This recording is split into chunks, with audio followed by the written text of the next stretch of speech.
Se cumplen 30 años de la tragedia de Chernóbil, el accidente nuclear más grave de la historia ocurrido en abril de 1986.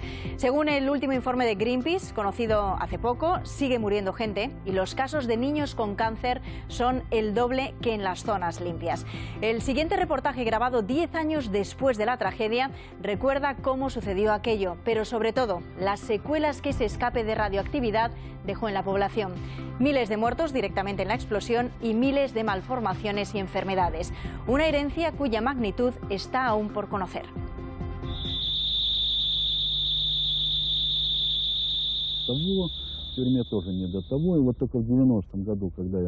Tras 2 años y 7 meses de condena, salí de la cárcel en 1990. Cuando fui a pedir ayuda médica, me la negaron. Seguían mirándome como a un enemigo del pueblo, uno de los hombres que voló la central de Chernóbil. Me decían, eras un profesional y sabías qué riesgos corrías. Así pues, ya tienes tu merecido.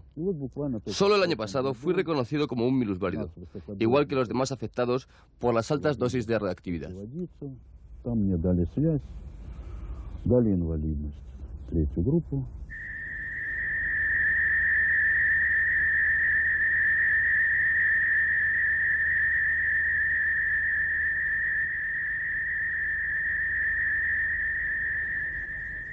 Han pasado 10 años y el ingeniero Ragoshkin sigue vivo. Como él mismo confiesa, ese ha sido su mayor crimen, sobrevivir. No haber muerto como sus compañeros la noche de la explosión, el 26 de abril de 1986, cuando trabajaba en uno de los puestos de mando de la central de Chernóbil. A sus 61 años, hoy Ragoshkin es el chivo expiatorio. Carga con las culpas de un sistema arbitrario y negligente, el de la URSS, que duró lo suficiente para propiciar catástrofes criminales como la de Chernóbil, pero que ha muerto antes de rehabilitar a falsos culpables y de reparar los daños a las víctimas. Muchos de los trabajadores de la central y bomberos que intervinieron después del accidente y murieron como héroes están enterrados aquí, en el cementerio de Mítino. Algunos han sido enterrados en ataúdes de zinc porque sus cadáveres seguían siendo altamente radiactivos. Sus cuerpos no podrán convertirse en polvo y reintegrarse a la tierra. Antes, cada lápida tenía una fotografía, muchas de las cuales habían sido arrancadas por la gente en arrebatos de venganza contra los culpables. Culpables que, sin embargo, siguen sin dar la cara, seguramente en sus despachos, mientras los trabajadores del cementerio preparan las tumbas para conmemorar el 10º aniversario de la catástrofe de Chernóbil.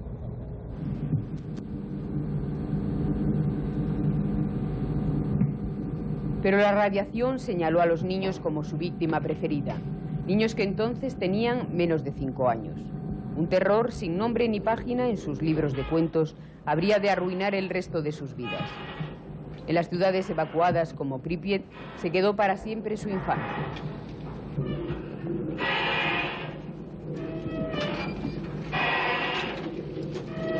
Cuando la central explotó, Svetlana tenía 4 años. Hoy, con 14, se prepara para ser operada de cáncer de tiroides.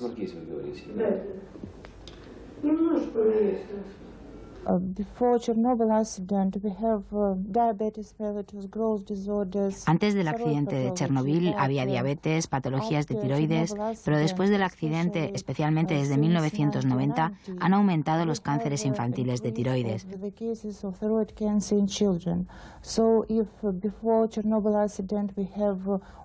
Si antes del accidente había 1 o 2 casos por año, ahora cada año, solo en mi departamento, tenemos entre 30 y 40 casos.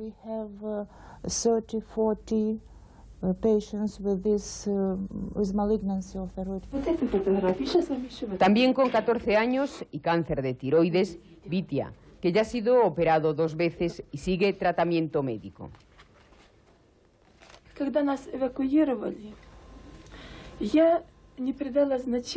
Recuerdo cuando nos evacuaron. Mi hijo vomitaba, pero yo no le di mucha importancia. Pensé, habrá comido algo en mal estado, alguna cosa poco fresca que cogimos por el camino. Después, poco a poco, vi una pequeña herida en su cuerpo que no acababa de cicatrizar. Y el niño que se iba volviendo pasivo, con defectos en el habla, una especie de tartamudeo.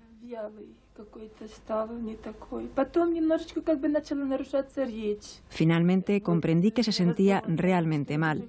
Algo no funcionaba como debía. Lo tuvieron que operar. Soy incapaz de contarles tanto sufrimiento. Después de aquella operación, le esperaban otras.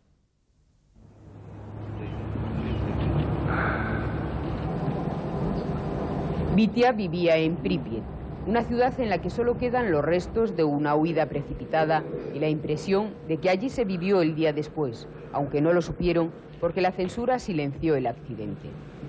36 horas después, la población seguía sin ser evacuada, agravando así los efectos de la contaminación. El día después, todos despertaron como en un día normal. La ciudad se preparaba para festejar el 1 de mayo. Los niños fueron al colegio, montaron en bicicleta y compraron buñuelos callejeros.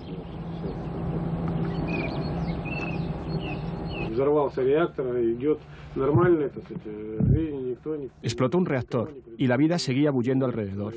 No se había avisado a nadie. Nadie movía un dedo. La gente celebrando bodas, los niños jugando en la calle, los pescadores pescando en la ría. Son cosas difíciles de explicar, pero entonces existía ese sistema. La causa de la catástrofe de Chernobyl no radica solo en individuos concretos, ni siquiera de los que aquel día se encontraban en el cuarto de control, aunque les corresponda algo de culpa. Tampoco está en unos equipos defectuosos. Simplemente fue el sistema que dio lugar a una atmósfera de indiferencia negligente.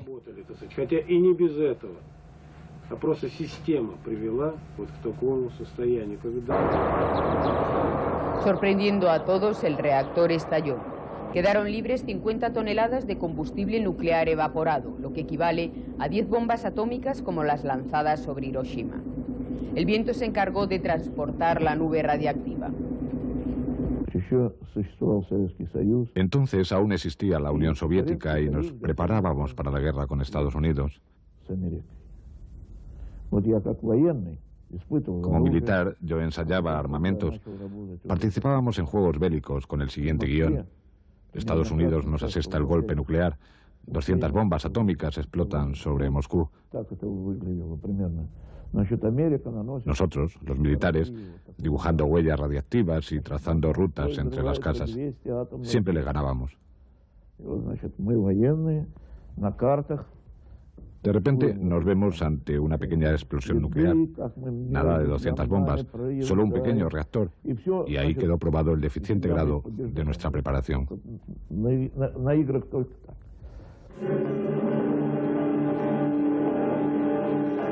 En general, el tema de las víctimas, cuántas y cuáles, sigue siendo motivo de controversia. Occidente, al que se le pide ayuda, no admite más de 500 muertos. Las repúblicas exsoviéticas afectadas, Rusia, pero sobre todo Bielorrusia y Ucrania, ponen muchos más ceros a la muerte radiactiva. El gobierno ucraniano asegura que solo en su territorio han muerto unas 125.000 personas. Esto sin contar a los llamados liquidadores de las consecuencias de la catástrofe. 30.000 de los cuales habrían quedado inválidos y otros 7.000 habrían muerto por enfermedad o se habrían suicidado.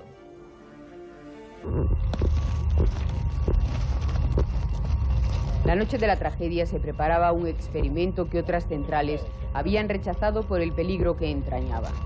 Se aplicó a la central número 4, la central Lenin. Se trataba de conseguir energía eléctrica de forma mecánica, aprovechando el giro por inercia del generador. El experimento no era nuevo, pero sí lo eran las condiciones de riesgo en las que se llevaría a cabo. Decidieron prescindir de todos los sistemas de emergencia.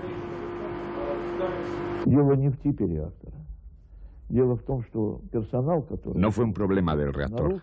Lo que pasó es que el personal infringió todas las reglas, incluso las más elementales. Imagínense, desconectaron los sistemas de protección. Los desconectaron premeditadamente y se pusieron a experimentar. Aquel experimento mediocre condujo a la explosión.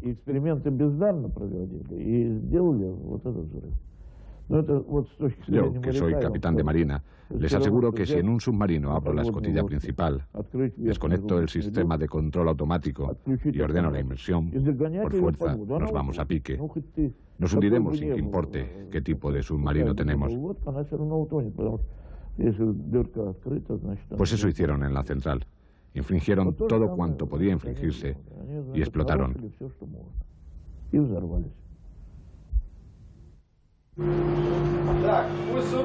Pero las órdenes del experimento venían de lo más alto. Los expertos nucleares que estaban en la central no tenían más alternativa que la obediencia. Otros, los operadores, ignoraban el peligro y no estaban preparados para hacerle frente. Era el sistema, dicen todos. Las autoridades energéticas, políticos ajenos a los misterios de la ciencia nuclear, silenciaban premeditadamente accidentes menores en otras centrales e insistían machaconamente en la infalible seguridad de la energía atómica, en la idea del átomo pacífico. El átomo es un trabajador, no un soldado, como se lee en este edificio de la ciudad nuclear de Pripyat, hoy desierta.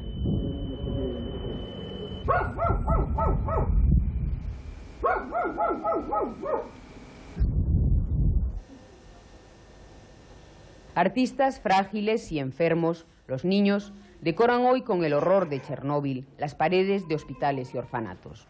Han dejado atrás ciudades, aldeas y pueblos desiertos. Pero recorriendo las zonas afectadas pueden encontrarse casi siempre ancianos solitarios que viven como Robinsones. Han vuelto a sus tierras como residentes furtivos que desafían la radiactividad con el peso y la resignación de sus años. No se puede abandonar la tierra natal. Aquí está mi riqueza, todo cuanto tengo. Mis padres y antepasados, y yo como una huérfana en la vejez. Ya no vuelve nadie. Están desmantelando las casas. 70 vecinos que fueron evacuados murieron en otras partes. Pero yo no quiero irme. No viviré mejor y ya no espero nada, solo amargura.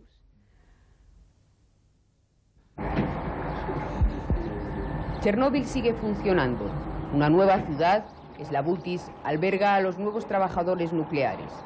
Cobran 5 veces más que cualquier ucraniano y, por supuesto, no quieren el cierre de la central. Entienden la lección de Chernóbil, pero defienden su trabajo, la supervivencia de Ucrania. Regatean con Occidente para conseguir mayores compensaciones financieras. Reciben presiones, pero ven en ellas el interés de Occidente en promover sus propias tecnologías. Han muerto muchos, otros están enfermos, pero ellos luchan por sobrevivir.